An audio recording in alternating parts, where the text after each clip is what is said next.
आज इस ऐतिहासिक रामलीला मैदान पर हो रही लोकतंत्र बचाओ रैली में पधारे आप सभी साथियों का मैं दिल से स्वागत करता हूं।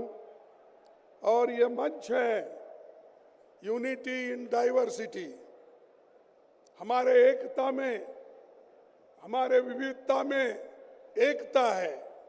ये दर्शाने के लिए आज ये जो मीटिंग यहाँ पर बुलाई है, और इसके लिए मैं हमारे सभी साथियों का धन्यवाद करता हूँ। और खासकर ये जो मीटिंग है, इसका एक ही उद्देश्य है कि विपक्ष इकट्ठा होना चाहिए। इसलिए इस सभा में उपस्थित हमारे नेता श्रीमती सोनिया गांधी जी, श्री राहुल गांधी जी, शरद पवार जी, भगवंत मान जी, चंपई सोरेन जी, अखिलेश यादव जी, तेजस्वी यादव जी, सीताराम येचुरी जी, फारूक अब्दुल्ला जी, डॉक्टर राजा जी, दीपंकर भट्टाचार्य जी, महबूबा मुफ्ती जी, डेरिक ओबराय जी, कल्पना सुरेन जी, तिरुचि शिवाजी, सुनीता केजरीवाल जी, देवराज जी, तिरुतोल जी और कोरम अनीस उमर जी, इतने पार्टी के नेतागण इस मंच पे बैठे हैं। और ये किस लिए बैठे हैं? कि इस देश को बचाने के लिए, इस देश में एकता रखने के लिए, इस देश के डेमोक्रेसी को बचाने के लिए और इस देश के संविधान को बचाने के लिए ये लोग सारे इकट्ठे हो गए। मोदी तो डेमोक्रेसी नहीं चाहते, वो हमेशा तानाशाही के विचारधारा वाले हैं। मुझे परसों वो मिले थे, कल मिले थे राष्ट्रपति भवन पे। वहां पर शाह थे, नड्डा थे और मोदी जी भी थे और दूसरे नेता लोग भी थे। तो मुझे नड्डा जी ने पूछा कि आपका चुनाव प्रचार कब से हो रहा है और आपका लिस्ट कब फाइनल हो रहा है? तो मैंने यही कहा, हमारा लिस्ट तो फाइनल हो रहा है, लेकिन हम जो चुनाव करना चाहते हैं वो निष्पक्ष चुनाव नहीं हो रहा। और मेरे खाते में, मेरे पार्टी के खाते में जो पैसे थे वो पहले ही चोरी हो गए हैं। और खास करके मुझ पे जो पेनल्टी लगाई है वो 3,567 करोड़ का, 3,567 करोड़ की पेनल्टी मुझ पे लगाई है। 14 लाख का हिसाब हमने नहीं दिया, इसीलिए उन्होंने 135 करोड़ का जुर्म लगाया। ऐसा इंटरेस्ट पे इंटरेस्ट करके आज 3,667 रुपए कर दिया, ताकि जैसा राहुल जी ने कहा हम प्रचार न कर सके, कहीं भी जा नहीं सके, कहीं जाना नहीं, किसी को मिलना नहीं, हमारे कार्यकर्ताओं को कोने कोने में भेजना नहीं। ये तरीका मोदी जी ने अपनाया है।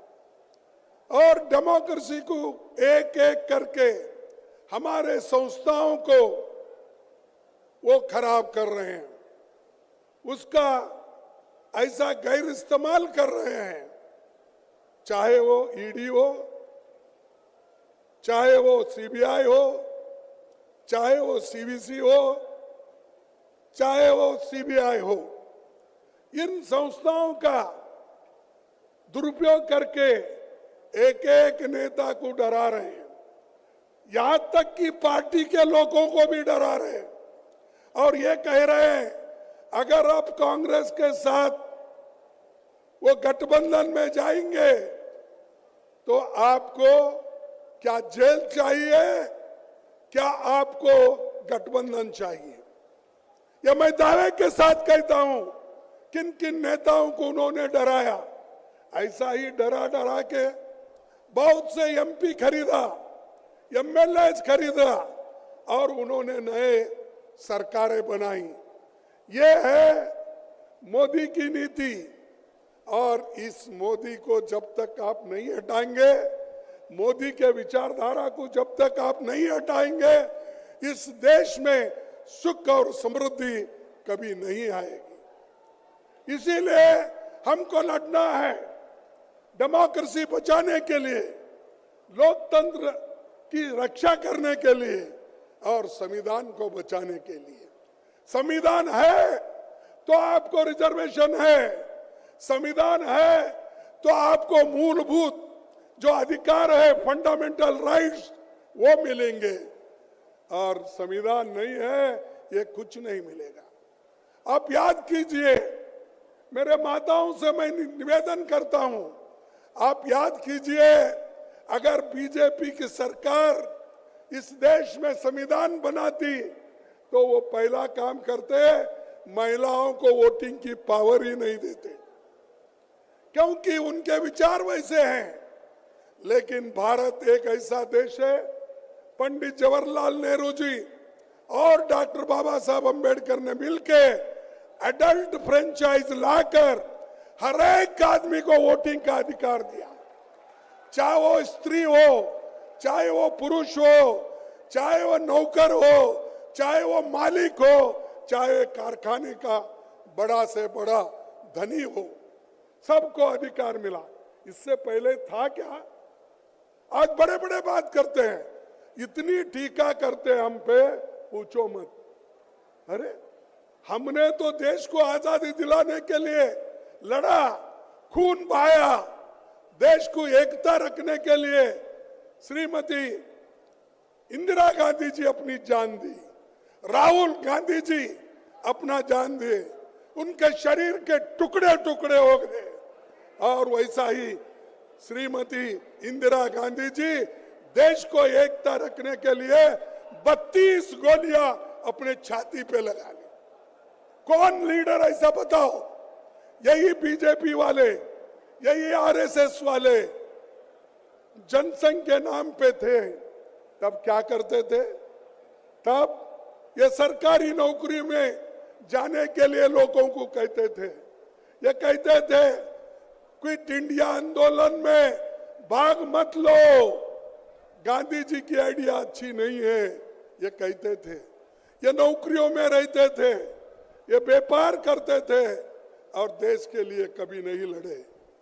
मैं उसीलिए कई बार बोलता हूं, इनके घर का एक श्वान भी भोगता नहीं था, ऐसी परिस्थिति। लेकिन हमारे लोग सूली पे चढ़े, हमारे लोग लड़े।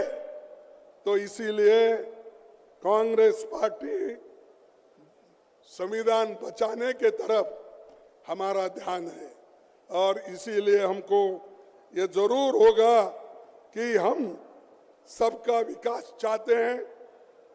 चंद अमीर मित्रों का विकास मोदी चाहते हैं। आप डेमोक्रेसी चाहते हैं या तानाशाही, आपको तय करना होता। आप डेमोक्रेसी चाहते हैं ना? अरे लोकतंत्र चाहते हैं या नहीं? जो लोकतंत्र चाहते हैं वो हाथ उठाइए दोनों, और जो तानाशाही का समर्थन करते हैं उनको इस देश से निकाल के फेंकना पड़ेगा। ये लोग आज, ये तो देखिए, ये बीजेपी खास करके ये एक पॉइजन के जैसा है, आरएसएस ये पॉइजन के जैसा है। अगर आप चाहते हैं चलो भाई इसको भी हम देख लेंगे थोड़ा चाट के, क्या बोलते हैं आपके इसमें मुझे मालूम नहीं, चाट के, तो चाट के अगर विष को देखेंगे तो भी मरेंगे, विष पिएंगे तो भी मरेंगे। तो वैसा चाट के एक बार देखने के लिए मत जाओ, और एक बार देखे हैं तो मोदी देश को खराब करता है। युवाओं को कोई नौकरी नहीं है, महंगाई बढ़ रही है।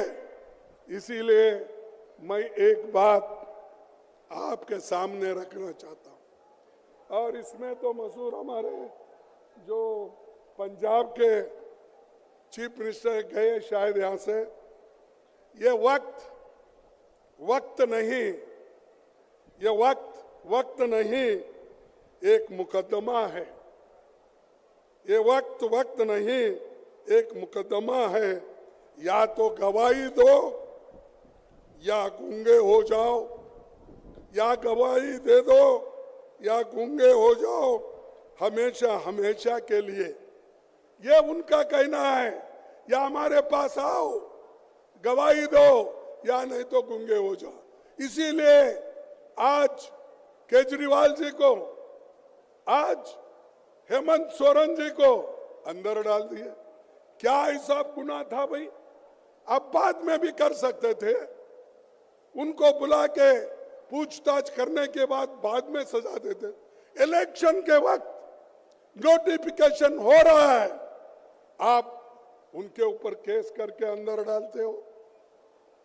और हेमंत को भी उसी वक्त उसके ऊपर उनका यही कसूर था कि वो गठबंधन के साथ चलना चाहते थे।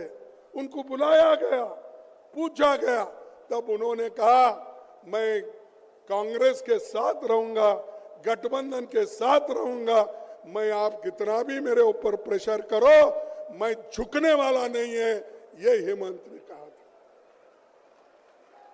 तो इसलिए मोदी जी ने केस बनाया और उनको अंदर डाला।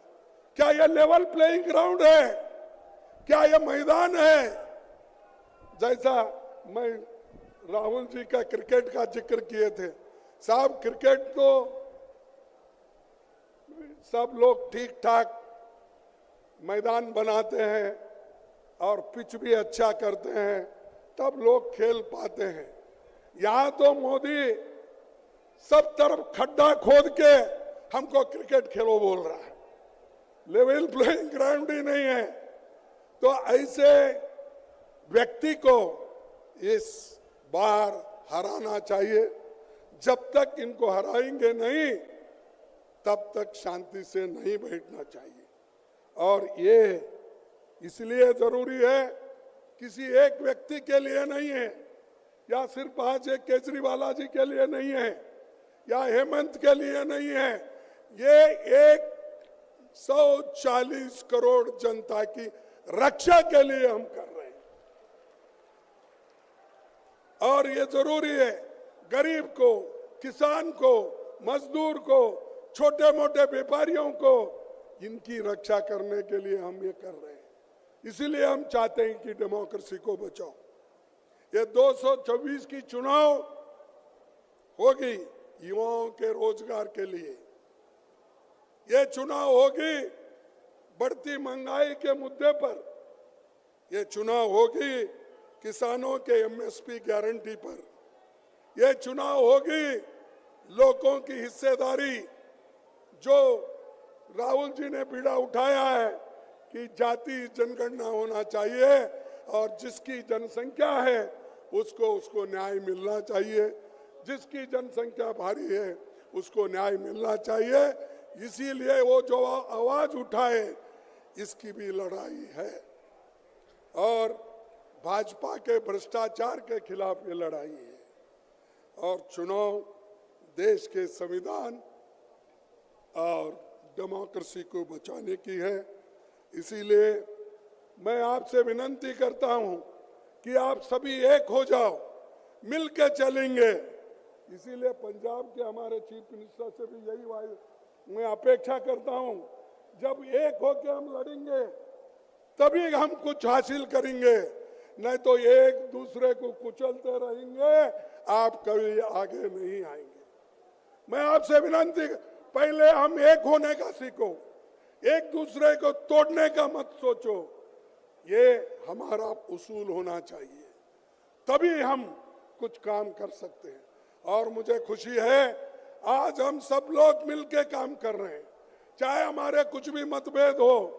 हम येचुरी साहब, डी राजा केरल में लड़ते हैं, लेकिन यहाँ इस बड़े कॉज के लिए, इसके लिए हम एक होकर एक मंच पे हम आते हैं।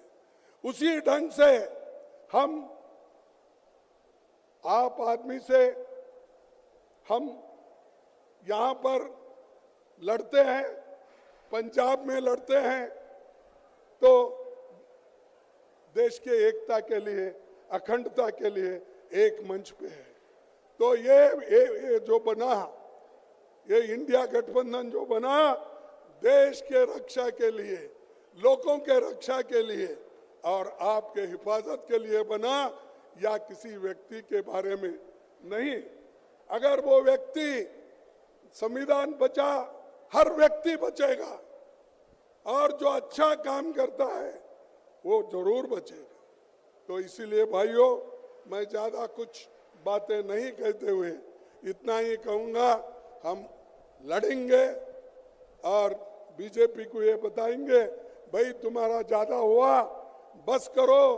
लोग अंडर करंट है, आप ये मत सोचो 400 पार की जो बात करते हैं, ये 400 होने वाला नहीं है। चुप लोगों को डराना धमकाने की बात करते, अरे हमारे पास वो हिम्मत है। हमने कई लड़ाई लड़ी है, कांग्रेस ने कई लड़ाई लड़ी है। बीजेपी के लोग तो एक बार 2 सीट आए थे, उनके 2 ही सीट, आपको मालूम होगा, दिल्ली वाले आप बेहतर जानते हैं। तो ये 2 सीट लिए सो लोग बार बार दूसरों को गालियां देते हैं। तो इसीलिए आपसे मैं यही कहूंगा कि आखिरी में एक बात कह के मैं अपने बात को खत्म करूंगा, तो वो ये है कि इंडिया गठबंधन के लिए जो मुश्किलातें हैं, उन मुश्किलातों को हम सब मिलके दूर करेंगे। और मोदी का क्या है, कोर्ट भी उसके पास है, पुलिस भी उसके पास है, सभी कुछ उसके पास है। और इसीलिए मैं, एक शायर ने लिखा है, अपील भी तुम हो, दलील भी तुम, अपील भी तुम, दलील भी तुम, गवाह भी तुम, वकील भी तुम, गवाह भी तुम, वकील भी तुम, जिसे भी चाहो हराम कह दो, जिसे भी चाहो हराम कह दो, जिसे भी चाहो हलाल कर दो, जिसे भी चाहो हलाल कर दो। सब उनका, वकील उनका, कोर्ट उनका, पुलिस उनकी, सब कुछ उनकी। तो ऐसे में डेमोक्रेसी को टिकाना आप में जो जोश आना चाहिए, और जोश के साथ हम लड़ते रहेंगे। मैं करूंगा, मैं कहूंगा जय हिंद, जय हिंद। क्या यारो उधर के पीछे के लोग बोल रहे हैं, आपको नहीं होना जय हिंद? जय हिंद, जय हिंद, जय हिंद। सबको धन्यवाद, नमस्कार।